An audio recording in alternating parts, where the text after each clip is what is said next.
Hello again. Hello. We're back. And this week we thought we would go back to basics. We've been helping people restore their health with whole foods for 30 years or so. And we've said the whole premise that we have for how this works. So many times we often forget to bring it up again. Yeah, And it's it's been a true. long time since we've talked about it. Yeah. I like going back to basics because it reminds me of when I first started this journey so many years ago. And it also reminds me over the years what I've learned and how I've refined my eating, how helpful just making little changes can really be to changing the way that I feel and function in the world. Yeah, that's good. It's like if we want to see change, we have to do something different than what we're doing now. Yeah. But we found too that just trying to use willpower and self-determination to make change can run out of steam because there's resistance. So what we found really helps a lot is having an insight, understanding how the body works, because when we understand that, then it makes sense to do something different than what we were doing instead of just, well, they told me to do this, and so I'll give it a try. Yeah, and for me, as I've had little health conditions or bigger health conditions and really applied these simple principles of good health and good eating, I've noticed each time how much better I feel. And my commitment has grown so deeply to love good health, the good health that the body provides if we give it what it needs. Yeah, that's my experience too. Each time some new challenge comes up as we age and Yeah. things change, I go, oh my gosh, what am I going to do about this? And I find there's a way to support my body, to restore the balance, just restore the strength, to do whatever it is that seems to be changing. And it just confirms our conviction that we're born to thrive. The body is designed to regenerate. But we have to give the body what it needs in order for that to happen. So whenever we feel discomfort, which is what we're calling these little things as we begin to age, symptoms of something's going out of balance. Whenever we feel this discomfort, quite often it can be a sign of the body's mechanism to restore health and get rid of toxins or imbalance in some way. So again, it just points to the fact that our bodies can maintain a real high level of health and vitality throughout our lives. Yes. With pain-free mobility, we have to be really sensitive to give the body what it needs at different times in our lives. Yeah, and I've wondered as I was getting older how my health would really go. I mean, what would happen?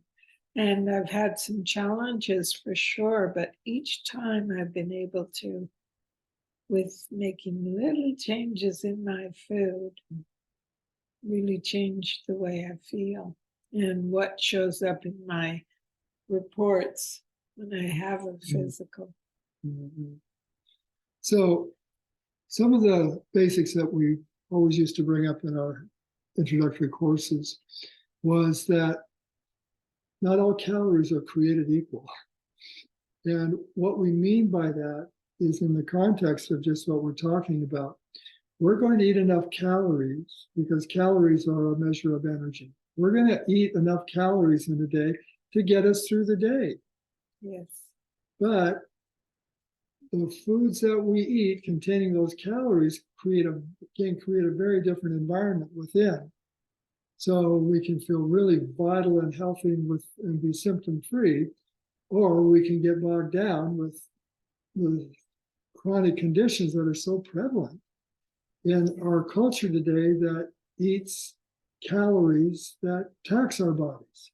Exactly. Yeah, the standard American diet really taxes our body over time.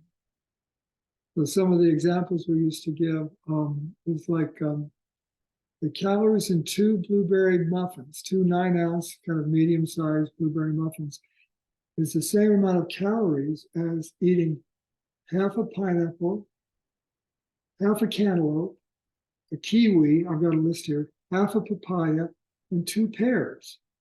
So if you can kind of get a picture of this kind of cornucopia of fruit. And a small bunch of grapes. And a small bunch of grapes. Yeah. And think about how your body would utilize the nutrients that it got from that amount of calories versus the nutrients in 2 blueberry muffins with that's the same amount of calories. Which one's really going to produce a healthy, vital body? Yes. Yeah. Or another example we gave is like 1 fig Newton. Those were one of my favorites when I was growing up. I loved fig Newtons. Oh. But really, 1 fig Newton has the same amount of calories as half a cantaloupe. So if I think about, let's see, when I used to eat 1 fig Newton, I think about how did my body really gain benefit from that fig Newton versus how does my body gain benefit from eating half a cantaloupe? I don't know. It seems kind of like a no-brainer. I seem to know that the cantaloupe's probably healthier. Yeah. It offers many more nutrients. And you don't have the processing needed for the fig Newton that takes nutrients out of food. Yeah. So calories is an issue that is a very basic fundamental of health. We need calories. So understanding the quality of the food and the quality of the nutrients that come with the calories is a valuable thing to consider. The other is protein. We also need protein. And I don't know anybody in a developed country that doesn't get enough protein just eating any diet they eat. But like with calories, it's not just the protein that we get, but what comes with the protein. So an example that we used to use was like 4 ounces of ground beef versus 4 ounces of cooked black beans. And so with the 4 ounces of beef, you've got like 320 calories versus 120 calories with black beans. So the value of that, of course, is that you're not going to be putting on extra weight. Yeah. And clogging your arteries. Well, yeah, then that aspect of, besides the extra calories that come with the beef versus the beans, what else is coming with it that our bodies have to deal with? And one is the saturated fat that clogs the arteries. So when we get our protein from animal products, like 4 ounces of ground beef, we've got to deal with a higher acidic load. Animal protein is more acidic, so that's more taxing to the body because the body wants to be more alkaline to function well. It also has cholesterol with it. And the body really produces all the cholesterol it needs. Cholesterol is a necessary part of our physiology, but our livers produce all that we need. So when we add more, then the body is taxed by having to take the excess out and get rid of it. The other thing is what Connie mentioned, saturated fat, not so good for us. There's no fiber in the Animal beef, foods. in any of the animal foods, meats. And we know the value of fiber now in feeding our microbiome. It's so important, which produces like 80% of our immune system. And there are 9 grams of fiber in 4 ounces of cooked black beans. Yeah, right. So in the black beans, you've got the fiber. With the meat, you don't have any. In the black beans, there's no cholesterol, no added cholesterol, whereas you have the added cholesterol with the beef. In the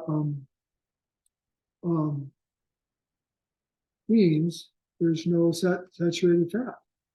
No saturated fat. And the other thing, when we cook meat, something's produced called heterocyclic amines, which are known to be carcinogenic. So that's part of the reason I think that the World Health Organization has actually classed meat now as a class 1 carcinogen or something like that. You know, they see the link. There's so much research now showing the link between meat and cancer production. And in the black beans, instead of having these heterocyclic amines when we cook them, we have all these phytonutrients that are actually anti-cancer. They actually fight cancer. They actually provide nutrients for our bodies to eliminate cancer in our body. Yeah, and I think the main thing is we've conditioned ourselves and been conditioned so much to think protein equals animal. Not true. The beans are equal in protein, and the lentils and like quinoa, whole grains have lots of protein. Nuts have protein. Everything actually has protein, but the high concentrations are in beans, lentils, and some of the whole grains. Yeah, and we've been educated that we need lots and lots of protein. And the World Health Organization said basically we need 10% of our calories with protein. And there's an interesting fact that, you know, when we need protein the most is when we're babies and we're growing really fast. And so our source of protein is mother's milk. And mother's milk is only 5% protein per calorie. And so even the 10% that the World Health Organization is recommending may be higher than we need. And I think the reason they say 10%, at least from what I've read, is that if we're suffering from infection, if we're pregnant, there are certain conditions where we need more than that 5%. So in making a recommendation, they bump it up to 10. But the standard American diet is typically 40 to 60% calories of protein. And so it's just excessive and probably contributing to high rates of cancer in our country today. So that's what we wanted to share. Back to basics. Really just looking in a common sense kind of way at where we get our calories, where we get our protein, and what comes with those calories and the protein that provide our bodies with what they need to do what they're designed to do. Yeah, and a great first step that's really simple is to focus on getting dark leafy greens in your diet and more vegetables.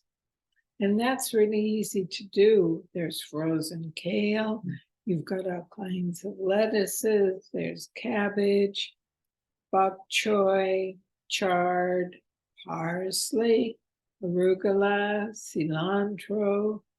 The list goes on, and it's so easy to get them in your diet, either as cooked greens or a big salad. Great, you got a recipe for this week? I do.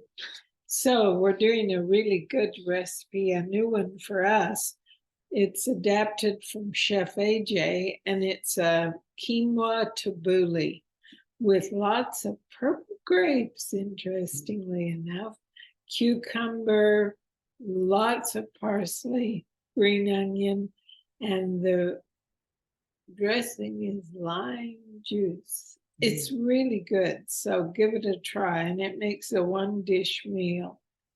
Our recipe below lets you make 4 good-sized servings, so you can use it 2 days in a row or more.